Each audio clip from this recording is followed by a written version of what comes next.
министър, любезни, кажете две думи за Драгалевската телевизия. За телевизията в Драгалевци и за местната общественост. Да. С огромно удоволствие имаме привилегията да съобщим, че с моят приятел Рашко се намираме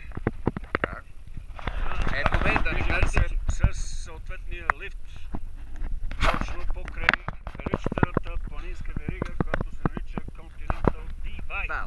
може ли да включиме и почитателите на зимните спортове, любезни и от Бояна, все пак да видят тези красоти? Едно обращение и към всички последователи ски движението в Драгалевци, Бояна, Симеоново и така нататък.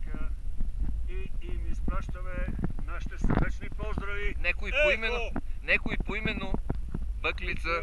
Може да спомене като стария добър колега, близък човек, Димитър Бабстанчев.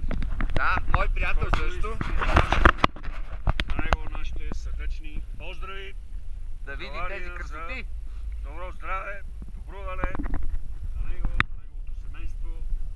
И се надяваме, че може би по Божия милост ще се отвори път да дойде и той да види тези красоти, на които ние в момента сме свидетели.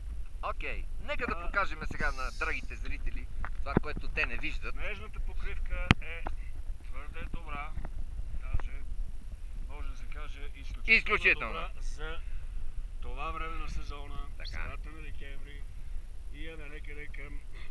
Тротинетка! На времето имаше такива тротинетки. И е някъде към 60-70 см акумулиран снег или бейс, което означава, че голема част от този алпийски терен е отворен за каране. Само на каква височина в момента говориме, все пак? В момента се намираме на 4000 метра и 200-300, така, не мога ги горната станция на този лифт и на тези лифтове, както и този шелтър,